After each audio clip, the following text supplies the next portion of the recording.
Today, in honor of Halloween, let me tell you the scariest story you'll ever hear.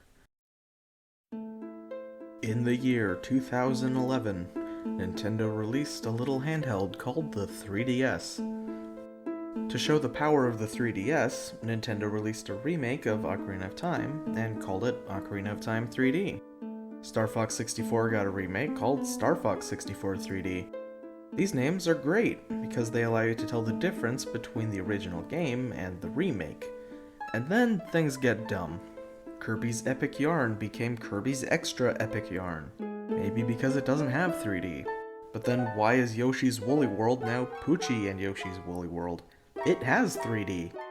Maybe they just wanted to go away from naming 3DS ports and remakes, name plus 3D. Oh hello Majora's Mask 3D and Xenoblade Chronicles 3D. Then, as if it couldn't get any worse, Luigi's Mansion. At least add Poochie. Luigi's Mansion was the GameCube launch title people actually wanted to play. It was also a game that would only really work as a launch title. The Nintendo 64 was well into showing its age by the 2000s. The competition was already making fast-paced and decent-looking 3D games, although never at the same time for some reason.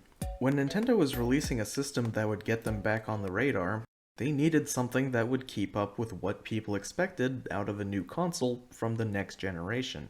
And Luigi's Mansion showed that the GameCube was ready for that mission. You spend most of your time in the game with a flashlight, and that flashlight shows actual, proper, real-time shadows. You also kick up a lot of dust, and there are even real-time reflections that have aged a lot worse than everything else. Luigi's Mansion showed that the GameCube was a pretty powerful system, making it the perfect launch title for the system. It was also the worst game to use as a launch title. It's me, Mario! People had gone about 5 years without a new mainline Mario game, so launching the GameCube not with Mario running and jumping around, but with Luigi cleaning a mansion, wasn't the best idea. And at the time, Luigi's Mansion was considered pretty lackluster. It didn't help that beating the game basically meant getting 100%, and could also be done easily in a single afternoon. It was a short game, but it did a lot of things right.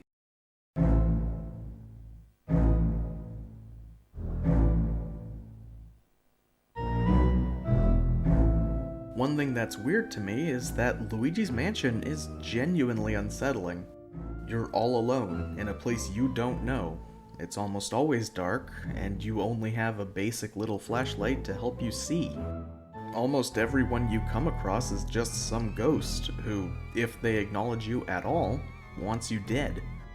The jingle that plays when you cheer up a crying toad isn't the sound of a toad being relieved to see a friendly face, it's the sound of you seeing a friendly face. Luigi's Mansion doesn't scare you by showing you creepy monsters out of nowhere. It really doesn't scare you at all. It just creeps you out. And by the time the GameCube was old news, people had started to come around on Luigi's Mansion. At that point, it was a cheap game that worked well for a night of lighthearted creepiness. It was a good Halloween party game, and it still is. And several years later, one of the major 3DS games ended up being a sequel to Luigi's Mansion, called Dark Moon in the United States, and simply Luigi's Mansion 2 in places that aren't afraid of numbers. But the US finally decided numbers were cool again with Luigi's Mansion 3 on the Switch.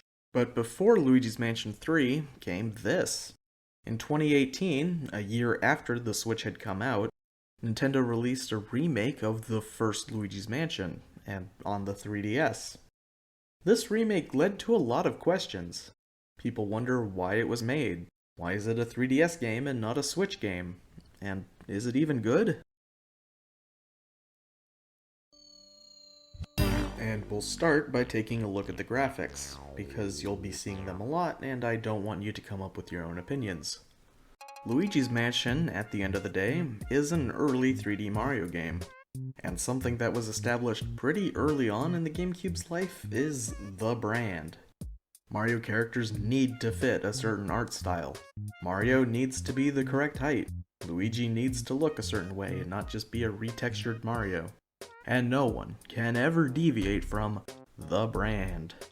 But Luigi's Mansion had barely managed to release before the brand had been established. And because of that, it can look a bit off.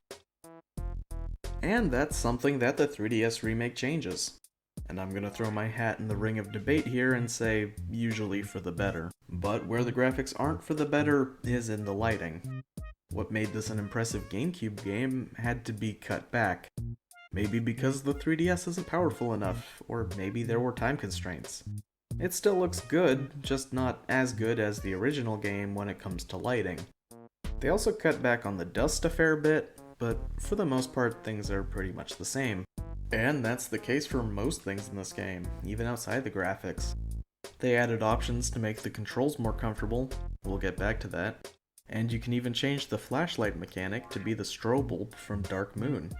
It's a nice change since the strobe bulb was made for the 3DS, and Luigi's Mansion was not. The controls here just aren't comfortable. You're expected to use the new 3DS and its C-Stick, but the C-Stick of the 3DS is not the C-Stick of a GameCube controller, and it's literally painful to use as much as this game wants you using it. You don't technically need to use the C-Stick, you can use motion for aiming up and down, and the D-pad for aiming in any direction, but you can't easily walk around while doing that. You could also use an old 3DS and the Circle Pad Pro, which might just be the most comfortable option. And technically, on the topic of controls, the game gives you what's called the Game Boy Horror, basically a Game Boy Color with a custom lens. You can use it to look in first person, and while you're using it, the bottom screen shows Game Boy Color buttons, and you can press them with the touchscreen. Doesn't do anything that special, just thought it was neat. But one thing I don't think anyone was expecting was the addition of multiplayer. Luigi's Mansion on the 3DS gives us the character Gooigi, and he's here. He's just a weird character. He's super relevant in Luigi's Mansion 3, where multiplayer feels natural and like a good fit. But in the remake of the first game, which wasn't released with multiplayer, he feels unnecessary. Gooigi goes where Luigi goes. He teleports to the next room Luigi is going in, and he can do everything Luigi can do, except water kills him. It's a weird mechanic, since water was never placed as an obstacle in Luigi's Mansion. Again, a good fit for Luigi's Mansion 3, but an odd choice for a game that uses water pretty infrequently. Multiplayer also takes away a lot of your frame rate.